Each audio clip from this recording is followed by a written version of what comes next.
ছাৰৰে নাই খবৰ চবৰ কেনে ঘৰত দেখিও গেছি না জনাই সেই যোৱা নাই সেই নাগৰাজা বাকী এনে খবৰ পাতি ভালে মোৰ আপোনাৰ কওক কেনেকুৱা বাপৰে বাপ ইমান স্পীডত কথা পতা এই চম্বৰ লগত কথা পাতা হয় কি কয় নাগৰাজা আপুনি মোৰ এছিষ্টেণ্ট ভালকৈ কথা হ'ব অলপ মই আপোনাৰ বছ হৈ দিয়ক ছাৰ মই পাৰিয়ে গৈছিলোঁ বেয়া নাপাব চৰি দক হ'ব দক একো নহয় এতিয়া আজি ষ্টুডেণ্টখিনিক মাতক মাতছোঁ ৰ'ব ছাৰ 1 নম্বৰ ষ্টুডেণ্ট উপস্থিত হ'ব লাগে মই উপস্থিত ছাৰ তোমাৰ নামটো কোৱাচোন কি নাম তোমাৰ নমস্কাৰ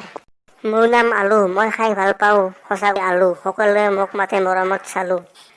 বাপৰে বাপে কবিটো কৰবা আহিলা কাই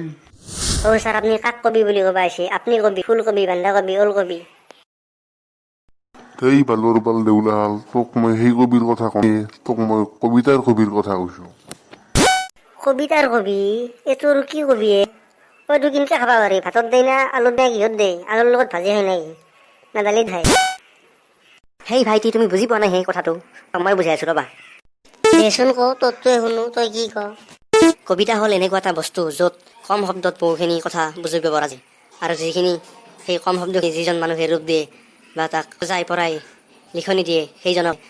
কবি বুলি কোৱা হয় বুজি পাইছা আৰু এতিয়া তুমি আহি কিনে কৈছিলা মোৰ নাম চালো মই আহি ভাল পাওঁ আলু সকলোৱে মোক মৰমতে চালো এইটো কবিতাৰ ধৰণৰ হৈ গৈছিল সেইকাৰণে তোমাক এই নাগাৰাই কবি বুলি কৈছিল তুমি তেওঁক বুজিব নালাগে বুজি পাইছা বুজি পাইছোঁ তো গীতাহে মই সেইকাৰণে নুবুজাকে হাল্লা কৰিব নালাগে বুজি পাইছা চলি এতিয়া ছাৰৰ প্ৰশ্নৰ উত্তৰ দি আৰু কোৱাচোন ভাৰতৰ প্ৰধানমন্ত্ৰী কোন চিম্পুল ছাৰ মুকেশ আম্বানী হে কি ক তো মুকেশ আম্বানী সি সকলোতকৈ ধনী মানুহ নহয় নেকি সকলোতকৈ ধনী মানুহ হ'লে সি প্ৰধানমন্ত্ৰী হ'ব হা এতিয়া আপুনি কওকচোন প্ৰধানমন্ত্ৰী কোনে ভাৰতৰ খাইছো আৰু বাচ্চা আমি তোৰ ইণ্টাৰভিউ লৈছো না তই ইণ্টাৰভিউ লৈছা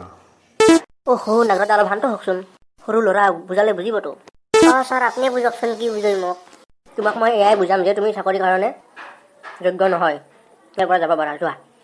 হ'ব যায় বল লেভেল দিছে নালকে তোৰ চাকৰি থাক বালেশ্বৰ বালাহন ছাৰ আমাক গালি পাৰি থৈ গ'লে মই কি কৰিম এতিয়া মাতক নেক্সট কেণ্ডিডেট মাতো ৰ'ব নেক্সট কেণ্ডিডেট উপস্থিত হ'ব লাগে মই উপস্থিত ছাৰ কওঁতে চলি দেখাই নাই ধু নাই তলত দেখি চাওক ছাৰ তলত দেখি চাওক দেখা পাব দিয়ক কি নামে তোৰ ঘুটমুইটা 1 মিনিট ছাৰ কথা ভালকে ক'ব ৰেছপন্স শিকা নাই নেকি মোৰ নাম ঘুটমিতা নহয় মাই নেম ইজ জন जिसको मानता है हमेशा सब लोग डॉन उन्हीं का नाम है मिस्टर जॉन বাপৰে বাপ তই ক'ৰবাত থিয়েটাৰত কাম কৰিছিলি নেকি নাই কথা নকবি পেটলা আঁকে ঘুচাই পেট ভাঙি দিম কি সুধবা লগা আছে তাড়াতাড়ি সুধ আৰু মোক যাবা দিয়াই ছাৰ সুধে কি সুধে পিছক তুমি কোৱা সাগৰ সিঁচিব পাৰিনে আৰু পাৰি যদি কিয় পাৰি আৰু নোৱাৰি যদি কিয় নোৱাৰি ছাৰ নোৱাৰি কিয় নোৱাৰি কোৱাচোন বাৰু কাৰণ সাগৰ সিঁচবা যোৱা মানুহৰ বাল্টিংটো তলা ফুটা শেষ পুঁজি বাহ শুদ্ধ উত্তৰ একেবাৰে সুন্দৰ অতি সুন্দৰ তোমাৰ চাকৰি হৈ গ'ল অহাকালি এপইণ্টমেণ্ট লৈ যাবা ইয়াৰ পৰা থেংক ইউ ছাৰ বহুত থেংক ইউ মই যাওঁ ন এতিয়া ছাৰ এই গমা গৰুটোৰ চাকৰি খালাক দেখা নিনকে ৰাত তোলে গেল